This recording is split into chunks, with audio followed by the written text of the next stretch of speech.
चलत रह सब कोडिंग करत रह इधर। अभी हाल ही में एगो गाना वायरल चला था दिल के बीमा के नाम से, बड़ी तेजी से रील बन रहा बा गीत पर। गीत के भाव बा अरे की जलती जे करबू गोरी प्यार में दीदी जनती की प्यार में नाटक करबू तू हमरा से तो पहले अपन दिल के बीमा करा लेती ओकरा बाद तोहरा से प्यार करती। अरे की पीछे राहे छोड़ी दे भूले नहीं जी माहो तो पहले करती दिल के बीमा हो। इहो गाना वायरल बा। एक और गाना वायरल बा अरे की आव पिया यकिया में अरे की करिया काजल लगा दी कि नहीं तो सुनर देखी केहू काजल लगा दी। लेकिन एगो सब चीज की किस्म के गीत भाई तने यही पे घूम चौवा हो जाओ भैया ना। केहू भी चाहेला कि हमर मेहरारू सुंदर होके गोर सावर होके केहू के सुंदरता के मापक गोराई ना होला परवंश भैया सावर गोर होला करियो होके चली चेहरा पर पानी होके के चाहिए। मेहरारू के नाक चोख होके लंबा बड़े बड़े आंख होके कमर पले बाल होके पातर कमर होके ये मेहरारू की सुंदरता हो। हम चाहब कि हमनियों के मेहरारू वैसा ने मिले भगवान बाबा बलेश्वरनाथ से काम ना रही कैसे ने मेहरारू दिह तो हमनियों के बाजारे हाटे लेके घूम सकी जा वैसे ने मेहरारू की कोना भाव से तारीफ करत लइका।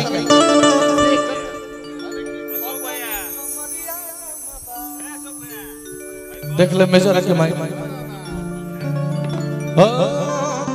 लइका कहत का ऐसा सुंदर मेहरारू देख के हमरा सांसद भैया अच्छा भैया के उसे पुरस्कार मिला जी जी जी सांसद जी के भंडारी हमारे शंकर भैया के उसे पुरस्कार मिला।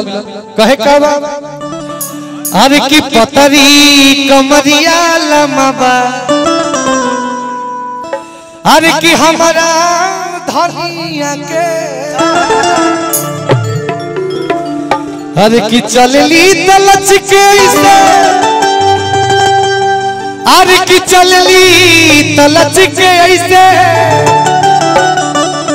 कैसे मनु भी अरे की जैसे लवंगिया के डाल अरे की हमारा धनिया के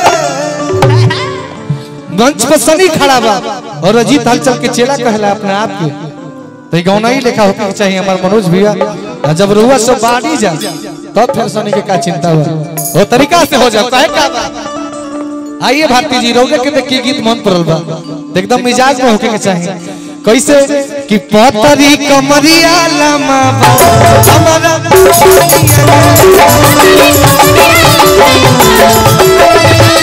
पतरी कमरिया लमा हमारा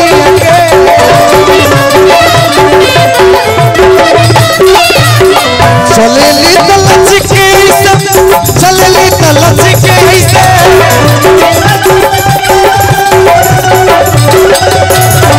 चलेली तलच के चलेली तलच के ऐसे अरे कैसे कैसे लचकेला कमर अरे की जैसे लवंगिया के ना हमारा धनिया के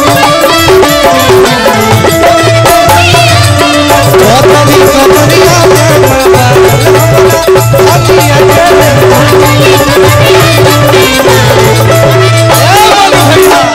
यही में भाव लगी तनी भैया बढ़ा के रखी है गिरता यही में भाव लगी हमारे बाबा बैठल बने हाथना लंबा लंबा मोछ बा तब बाबा भाव लगी रौरत कि हमारा बाबा जी के मोछिया गजब लगेला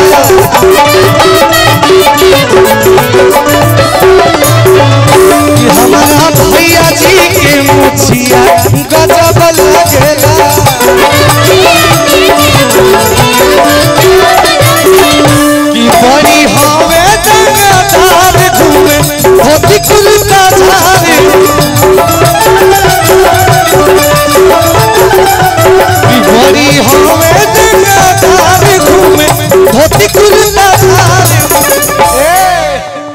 प्रभंस भैया कि ताही पहला की गमछिया गजब लागेला। अरे भारती जी कि हमारा राजा जी के मुछिया गजब लागेला।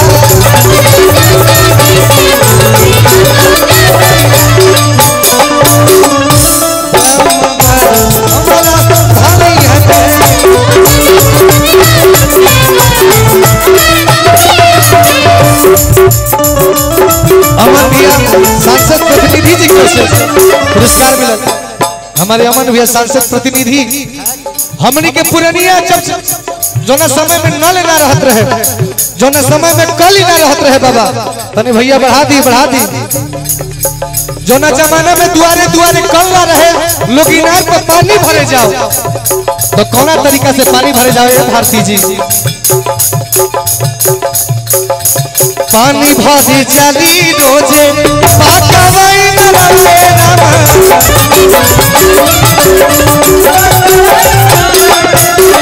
पानी भरी चली रोजे पाकवाई न रहे रामा।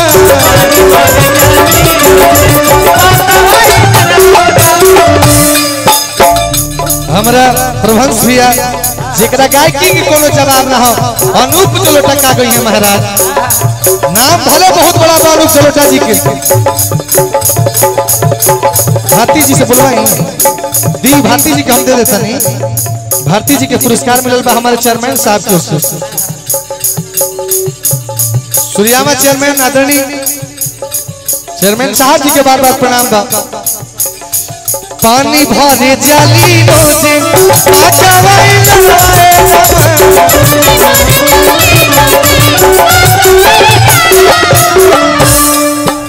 पानी भरे जाली रोजे पाकवाई न रहे रामा। सोरहो सिंगार करके होते भिनु चले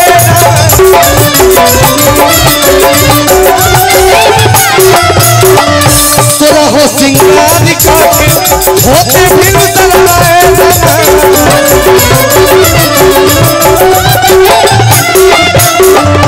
और देखो जब लड़की देखे कि मार्केट में हीरो खड़ा बा तब ओकनी के चाल बदल जाला भाई। भारती देखा तरी कि है मार्केट लागल बा किसी के सुघराई खड़ा बा तो बेरा हमर करेजा कैसे चलेली। रहिया चलेली ऐसे रहिया चलेली ऐसे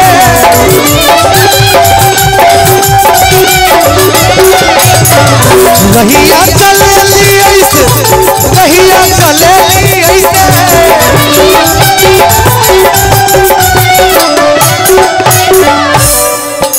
कैसे चलेली राही में कैसे चलेली प्रभंस भैया। जैसे नगिनिया के चाल हमारा भानिया के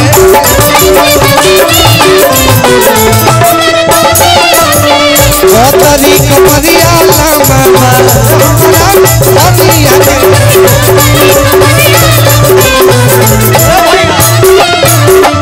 ऐसा भाव लगता मैं भाव के खेला बा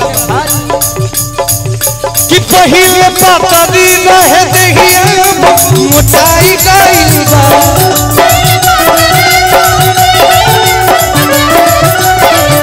कि पहिले पापड़ी रहे देहिया मोटाई गइल बा। भगवान ले जाए कौलमुआ मोटाई गइल बा।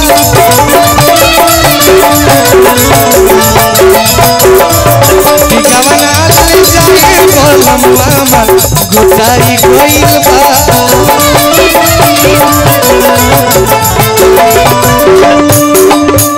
लेकिन यही चीज हवा के ये ठंडा के महीना में गए खुद सनिया का गई। ठंडा के महीना चलता अब मेहरारू जान से कापत दिया शादी खातिर परेशान बिया तो अपना भौजाई से कैसे कहती है प्रभंस भैया। कबल छतिया पतकिया से कोई भौजी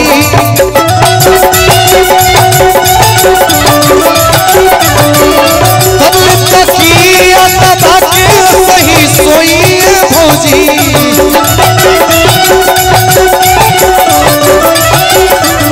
तो कहिया तो जरा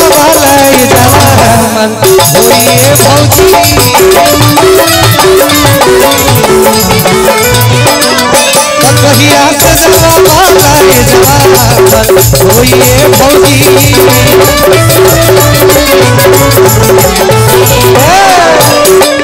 कपड़े कोरा में दबा के पियावा होइए भौजी कपड़े कोरा में दबा के पियावा होइए भौजी। भैया भैया आज की कहिया कोरा में दबा आज की पियावा टोइए भौजी तो कहिया से जावा वाला ये जावा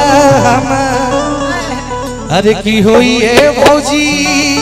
लेकिन यही में कहे के बा अरे की कारी कारी अखिया में अरे की मारी के गजराए रामा भैया कारी कारी अखिया में मारी के गजराए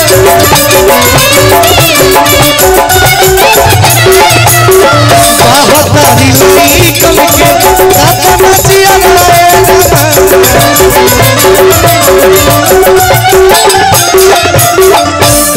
तारी निकल के काका नचिया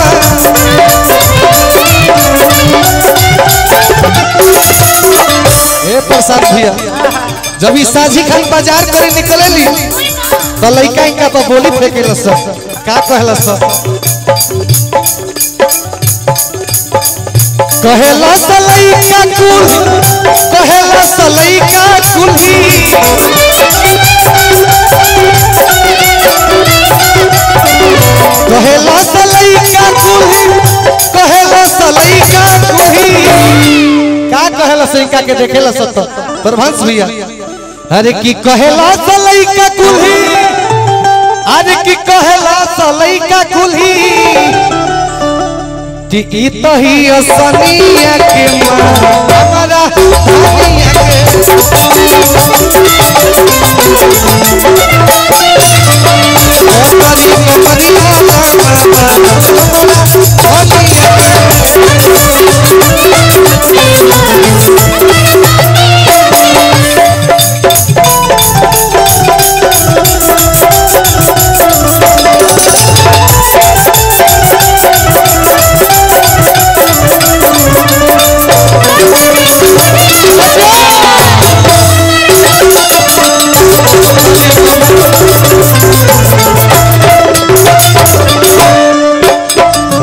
भैया 5 लाख दिया अपन बाकी बलिया हो जाओ ओकरा बाद से।